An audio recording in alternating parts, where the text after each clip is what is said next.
If somebody came and erased my entire reputation in communication and I had to start all over from scratch, here's what I would do. On today's episode, I'm going to give you my 3 rules for building a communication legacy that lasts. Welcome to the Jefferson Fisher podcast, where I'm on a mission to make your next conversation the one that changes everything. If you're listening to this podcast or watching it online, I'm going to ask you to go to the place, whether it's with your thumb or on a mouse, go to the place where it says subscribe or follow, or where there's a heart or a comment, and I'm going to ask you to please follow this podcast, subscribe. Why? Because it tells the platforms that what you're listening to or what you're watching is valuable content. So for me to you, this is my promise that I'm going to continue to deliver the best quality content that I can. I really try to do quality over quantity and give you stuff that's practical, easy, and you can use right away. And if you find it useful, I'm going to ask you to follow or subscribe. Thank you.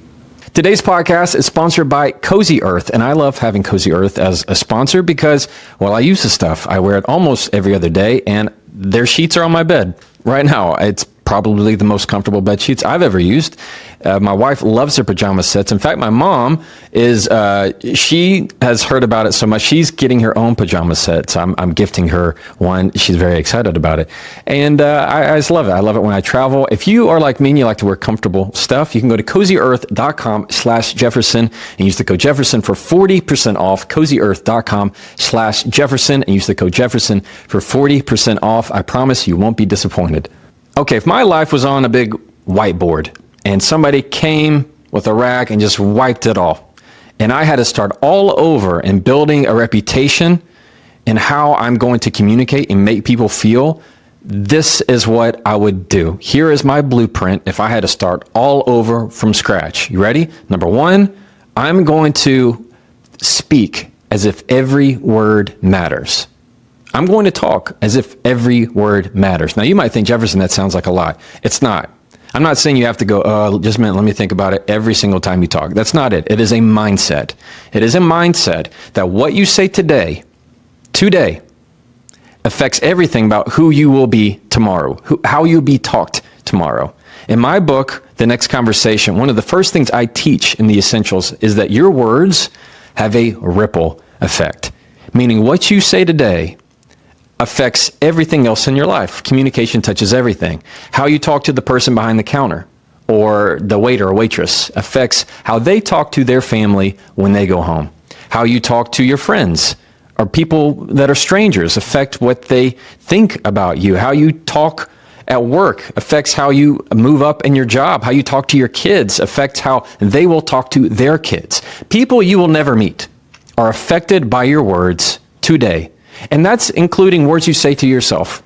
I came across something on social media that really hit me hard. I wish I took a screenshot of it. But the essence was this. Every time you act, you're trying to make 2 people proud, or you're trying to honor 2 people. That's your younger self and your older self. And that was almost a mind-blowing concept to me of when I choose to say something, I am saying it sometimes for my younger self, to stand up for myself, to make them proud of where we've come. You've made it. You're okay. And also what I say and do for my older self, the person who's going to have to live with the consequences, the person who's going to have to pay the cost. So it was just a great way of kind of putting a spectrum on it. The younger self, the 5-year-old, 8-year-old me, I can see it with my big, bottle glasses, and my older self, who hopefully still has hair. What am I doing for that person that I could be choosing to do today? Every word matters. Your words have a ripple effect. And so you say, okay, what's the practical effect of that, Jefferson? What do you do? Here's what I would do. I would understand that when I speak, I'm going to speak in a positive way, meaning I'm going to use positive words. Why? Because then I will be feeling more positive to myself, meaning I'm giving myself positive words and I'm sending out positive words. If I'm being generous with my positive, uplifting kindness, I'm going to receive that back. And it works in a loop. You know those people, they go, oh, they're so nice, they're so pleasant. You know why? Because they're generally nice and pleasant. They say nice and pleasant things. If you say, I really like that person, you most likely what you mean is they said nice things to you. Like rarely do we see the hidden act of kindness from someone. That's rare. Like, yes, actions can speak louder than words. They're not a replacement for them. It's your words. You remember how a friend talked to you when you were on the playground, when you were 6 years old, and if it would brought you up or put you down. You remember it. You remember what your parents said. You remember how your grandparents treated you. Everybody has a memory that is tied to how people's words affected you. They remember it. I can remember getting in trouble in PE, which was like our recess kind of class, because this kid and I got in a spat, and I remember the coach coming up and saying, sticks and stones may break your bones, but words will never hurt you. And I thought, what an odd thing to say. I was like maybe 7. I even just remember going, yeah, that's such a weird thing to say. That's just not true. Our words matter. Our words truly matter. So when you choose to say uplifting things rather than negative things, you're going to start and build a legacy, a reputation that is built upon that. You choose the words that you want to make people feel. So your words are who you are. Put in a nutshell, what you say is who you are. People only experience you based on what comes out of your mouth. That's really how they base your entire personality. One of these days, every one of us, we're not going to be on this earth anymore. And the people that, when they are at your funeral, and you've been to funerals, all we think about is how that person made us feel, these conversations that we had with them, these memories that are tied to words and expressions and feelings that are wrapped in conversation. Communication. So I would first have the mindset that every single word matters, and I'm going to choose words that uplift. I'm going to choose words that are warm. I'm going to choose a tone that is going to uplift them. I like to say that your tone is your trademark. You say, okay, Jefferson, you sound a certain way. Maybe it's my voice makes people feel something, or how I treat them. Everybody has a distinct, unique voice that I can never replicate. And you make people feel a certain way. Your tone is your trademark. And so how do you want to be remembered? Every single word matters. So choose words that serve you better. Choose words that serve the other people better. Cool? 2, second thing I would do is consistency. Meaning I'm going to show up every single time in that same mindset. Let me give a practical application of that. When we get in the conversation, what typically happens is we only think about the words. We don't think about the feelings after. We only think about the current present moment. We don't think about what comes next. We just think of right now. We don't think about episode 8. We only think about the trailer. We only think about the pilot episode. We're not thinking about what episode 9 is going to look like, or episode 10. So it's very easy for us to say things that hurt or say things that are flippant because we are not paying attention to what comes after. Consistency means I'm going to be very careful that when I say things, I'm going to remember the next moment because I have to continue to show up in that consistent form. What that says is I want you to think of conversations sometimes as you're watching them. You're watching them happen, as if you're in the audience with popcorn and you're watching the conversation. You're going to ask yourself, will I be proud of my performance? Will I be proud of how I reacted? Will I be proud of myself? I can't control a lick of what the other person says or does. Not a thing. They have free will. They can do and say whatever they want. But will I be proud of me? Will I be proud of me? I can remember my parents getting on to me and my siblings, and I would say something, well, my sister did X, Y, and Z, and they're going, I'm not talking to your sister, I'm talking to you. You can't control anything about how they're reacting. I can only tell you about how you're behaving right now. It's that same kind of concept. You can't control what anybody else is doing. Will you be proud of what you are doing in that instance? Consistency, what I would even, you want to take this even further? There's something in my mind that I kind of have as signature habits. I would create a signature habit, and that is, what are you going to be known for and what you continually show up to do? So maybe your signature habit is, I'm somebody who's very quick to apologize. I'm somebody who If somebody wants to get in line, absolutely, I'm going to let them in. My signature quality is that I don't mind if somebody merges right in front of me. Go right ahead. My signature, my trademark is how I am going to always end the conversation with a compliment, or how I shower people with compliments that are genuine, or how I end a conversation with, is there anything else I can do to help you? What is your signature action that it's a habit that you can continually be as yours? Everybody does one. You probably one's already come up to your mind of like, this is what I feel like I do every single time. It's become your trademark. It's your signature habit. And these are important because they show up as your continued legacy when you're building that. And that's part of consistency. So number one, we talked about using words that are more uplifting and using positive words. Number two, what I would do is make sure I'm solidified on a signature habit. For me, what I like as my signature habit is I want to make people feel very warm. That is my habit. This is what I love to do. I talk the fastest I ever talk, really, when I am in my car, on the social media, or on a podcast, because you have to get information out pretty quickly. In life, I'm a little bit slower, just a little bit slower. And maybe you're listening and going, Jefferson, you already talk pretty slow, man. Well, my default is even slower than this. And I like to make people feel really warm.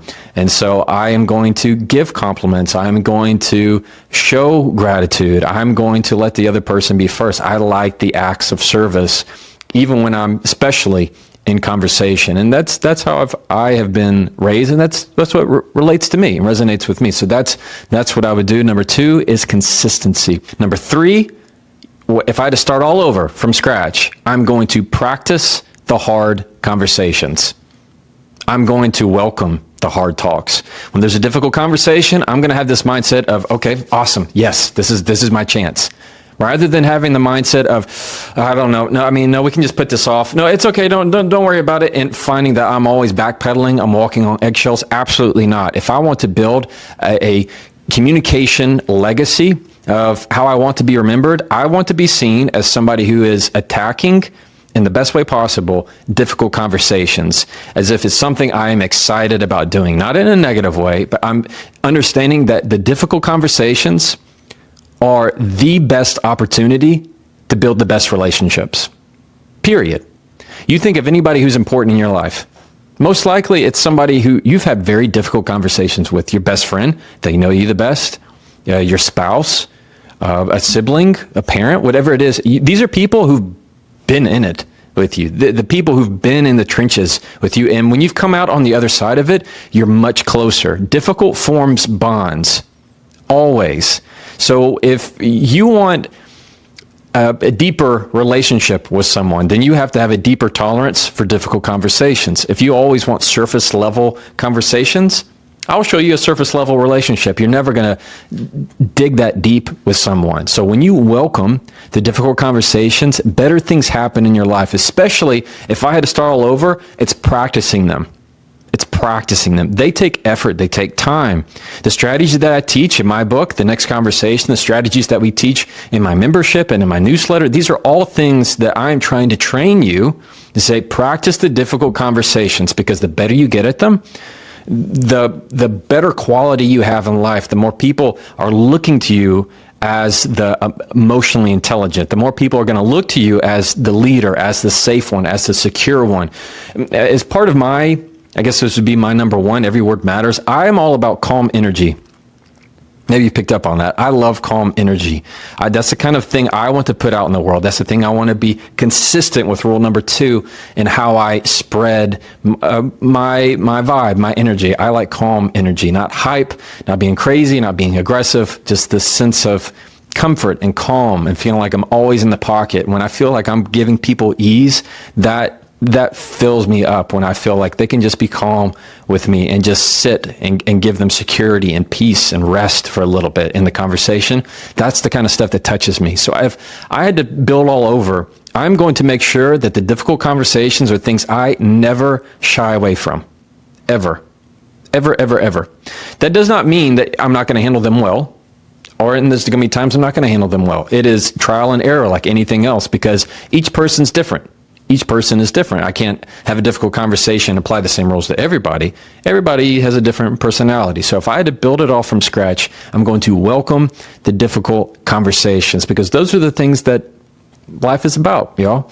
That's the thing that grows everyone. These are the things of what makes life beautiful. You have the hard conversations, because when you come out on the other side of them, there are just better things that you feel like you can be really proud of yourself about. When it comes to difficult conversations, another thing that I would make sure that I do, and we talk about this in rule number 3 of my book, is creating your manual.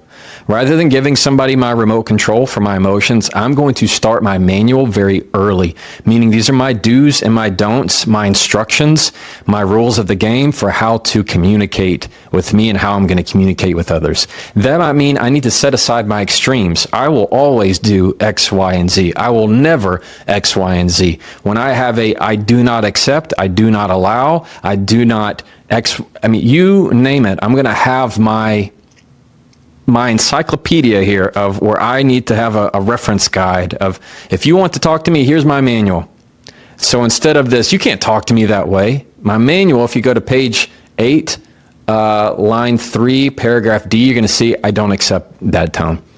You hear how that's very different? That's the kind of thing I would start to build right away, is making sure I have my manual. I'm not going to people please. I'm not going to feel like I am just getting walked over, that I can't speak or be assertive enough.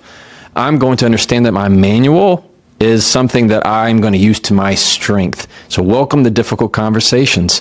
When it comes to building a legacy in communication, you understand that communication touches everything, where you want to be in your life. And if I would be wagering to bet that if you're listening to this podcast, you know that to be true. Communication touches every single thing, whether it's at work, how you doing your job, how you manage other people, your life at home, from the boardroom to the living room. Communication touches everything. So when it comes to you building your own legacy, your reputation, what I hope and my prayer for you is that, one, you're going to remember that every word matters, and it starts today. That's the key. Nobody has to erase anything. You can actually start today. You can start today. I can start today. Everything you want to change can be found in the next conversation. You just choose to use better words. Understand every word matters, and use words that uplift you, that are more positive. Be very intentional how you give compliments to people and mean them. Share that act of kindness. 2, show up with consistency. Have those signature habits that you are known for, and understand that your tone is your trademark for everyone you talk to. And 3, welcome the difficult conversations. When you always avoid them, when you always put them off, or you hesitate to say the right thing because you're afraid to disappoint them, that does not help anybody. And it only hurts yourself, especially in the long run. And if you remember, you're doing it for really 2 people in your life, either your younger self or your older self. For the sake of those 2 people in your life, you can picture them in your mind. I want you to build a communication and a reputation that's going to make both of them proud. Yeah? All right. As always, you can try that and follow me.